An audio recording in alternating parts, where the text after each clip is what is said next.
ناظرین، اسلامی تاریخ نبی پاک حضرت محمد صلی اللہ علیہ وآلہ وسلم کے بعد خلفائے راشدین اور ان کے بعد ان گنت زہد و تقویٰ میں عروج رکھنے والے لوگوں سے بھری ہوئی ہے، لیکن ان لوگوں کے ساتھ ساتھ کچھ ایسے شیطان صفت لوگ بھی آئے جنہوں نے علماء اور صوفیاء کا روپ دھار کر شیطانیت کو عروج دینے اور دین اسلام کو نقصان پہنچانے کی بہت کوشش کی، لیکن کامیاب نہ ہو سکے۔ ان لوگوں نے دین اسلام میں نہ صرف تفرقہ بازی کو پھیلانے میں کوئی کسر نہ رکھی، بلکہ غلط اور غیر اسلامی تعلیمات سے مسلمانوں کے ایمان کو بھی خراب کرنے کی بھرپور کوشش کی۔ اگر تاریخی اوراق کو پلٹیں تو پتہ چلتا ہے کہ ایران کی سرزمین پر ایسے باطل عقائد رکھنے والے تفرقہ باز کثیر تعداد میں آتے رہے ہیں، اور اس سلسلے میں ایران کی سرزمین کافی زرخیز رہی ہے۔ اس سرزمین پر نبوت کے جھوٹے دعوے داروں کو نہ صرف پیروکار ملے، بلکہ ایران کے جغرافیائی معاملات نے بھی ان کو پھلنے پھولنے میں کافی مدد فراہم کی۔ آج کی ویڈیو بھی ایک ایسے ہی گمراہ اور شیطانی اسلامی فرقے کے بارے میں ہے جس نے ایران کے شہر گیلان اور اس کے قرب و جوار میں کافی شہرت پائی، اور اس نے اپنے وقت میں اس قدر طاقت اور قوت حاصل کر لی تھی کہ یہ پھر صرف ایران تک محدود نہ رہا، بلکہ اس نے سلطنت عثمانیہ کے بھی کچھ علاقوں اور بر صغیر کو بھی اپنے فریب میں جکڑ لیا تھا، اور اگر اس کو ایک فتنہ کہا جائے تو غلط نہ ہوگا۔ ناظرین، اس فتنے کو تاریخ فرقہ نکتاویہ یا پھر نکتوی مذہب کے نام سے بھی جانتی ہے، لیکن موجودہ دور میں یہ باطل مذہب اپنی مکمل شناخت اور قدر کو کھو چکا ہے، اور جنہوں نے اس فتنے کو مکمل طور پر جڑ سے ہی ختم کیا وہ ایران کے صفوی حکمران تھے، جنہوں نے نکتوی مذہب کے خلاف تلوار کو بلند کیا اور ایسی با اثر کارروائیوں کا آغاز کیا کہ اس فتنے کی کمر ٹوٹ گئی، اور بر صغیر کے مشہور عالم شیخ احمد سرہندی عرف مجدد الفسانی نکتوی مذہب یا فرقے کے تابوت میں آخری کیل ثابت ہوئے،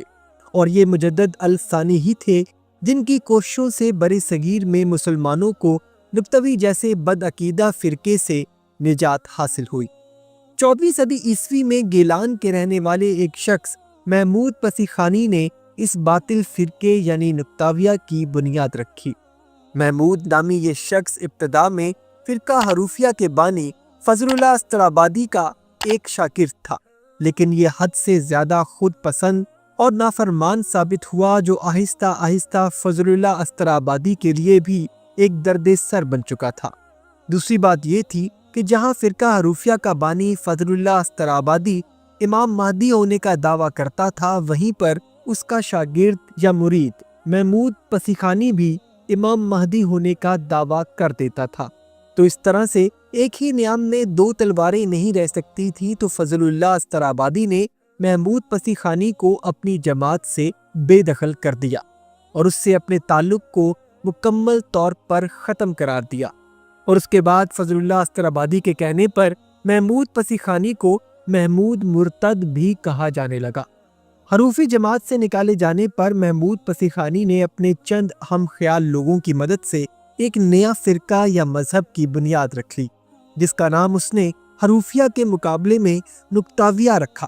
نکتاوی فرقے کے بنیادی عقائد یہ تھے کہ حضرت محمد صلی اللہ علیہ وآلہ وسلم صرف عربوں پر نبی بنا کر بھیجے گئے تھے، اور اب جب ان کی دعوت کو 1000 سال پورے ہو چکے ہیں تو ان کی شریعت بھی منسوخ ہو چکی ہے، نعوذ باللہ۔ محمود پسیخانی کافر کے مطابق وہی وہ شخص مہدی تھا کہ جس کے آنے کی خبر نبی آخر الزماں حضرت محمد صلی اللہ علیہ وآلہ وسلم نے دی تھی، لہٰذا اب اسی کی دی ہوئی شریعت دنیا بھر میں نافذ ہوگی۔ نکتاوی لوگوں کے نزدیک نماز، حج، قربانی، زکوٰۃ منسوخ ہو چکی تھی، اور جو بھی اس کی ادائیگی کرے گا تو یہ عمل بے عقلی کے مترادف ہوگا۔ اس کے علاوہ اس جماعت میں پاکی اور ناپاکی کا بھی کوئی تصور نہیں تھا، اور طہارت کے مذہبی مسائل کا مذاق اڑایا جاتا تھا۔ ناظرین، تاریخ میں محمود پسیخانی کے متعلق یا نکتاویہ فرقے کے بارے میں زیادہ معلومات موجود نہیں ہیں، البتہ کچھ حوالے ایسے ہیں جن میں آتا ہے کہ محمود پسیخانی نے خود کو تیزاب میں پھینک کر خودکشی کر لی تھی، اور حقیقت میں وہ اسی کا حقدار بھی تھا۔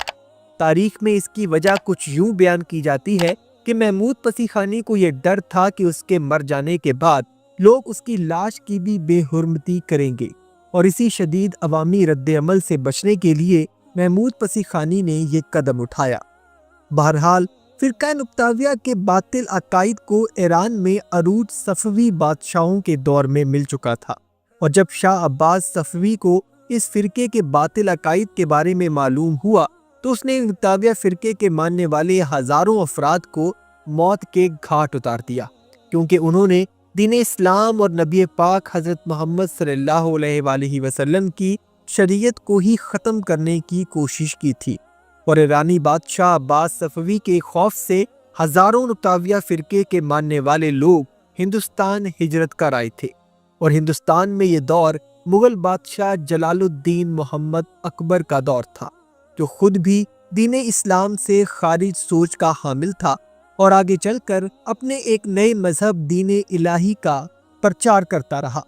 گمراہ ہونے کے بعد اس کی سوچ بھی دین کے بارے میں کافی نرم ہو چکی تھی، اور اسی لیے اس کے دور میں ہندوستان کے حالات اس قسم کی بدعقیدہ تحریکوں کے لیے بڑے سازگار تھے، جس کا فائدہ نکتاویہ فرقے کے ماننے والے لوگوں نے بھرپور اٹھایا۔ ایران سے ہجرت کرنے والے ایک نکتاوی عالم شریف عملی نے ان حالات کا بھرپور فائدہ اٹھایا، اور اس نے اپنی چرب زبانی کی بدولت اکبر بادشاہ کا اعتماد حاصل کیا، یہاں تک کہ اکبر اس کو اپنے مرشد کی طرح ماننے لگا۔ یہ شریف عملی ہی تھا کہ جس نے اکبر کو ایک نیا دین یعنی دین الہی بنانے کی ترغیب دی، جو نکتاوی مذہب کا ایک ہندوستانی ورژن تھا۔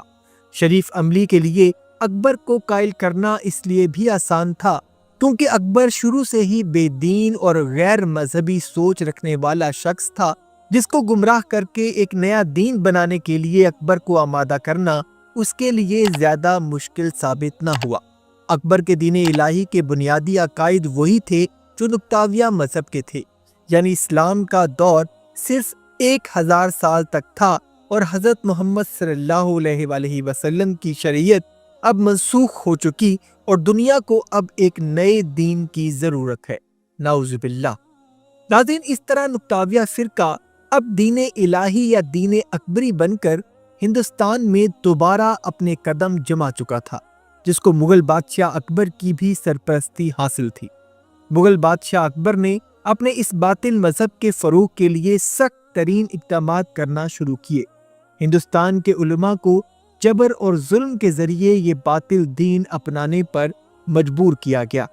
البتہ شیخ احمد سرہندی المعروف مجدد الثانی نے نکتاویوں کے خلاف اپنا علمی اور قلمی جہاد جاری رکھا۔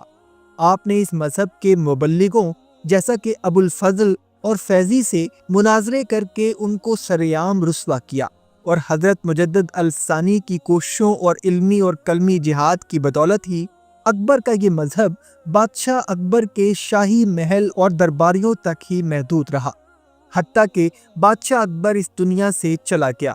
اور اکبر کی موت کے بعد چند سال کے اندر اندر ہی یہ باطل دین ایک حرف غلط کی طرح دنیا سے ہی مٹ گیا، اور اب تاریخ کی کتابوں میں نکتاویہ مذہب ایک ناکام تحریک کے طور پر ذکر میں آتا ہے،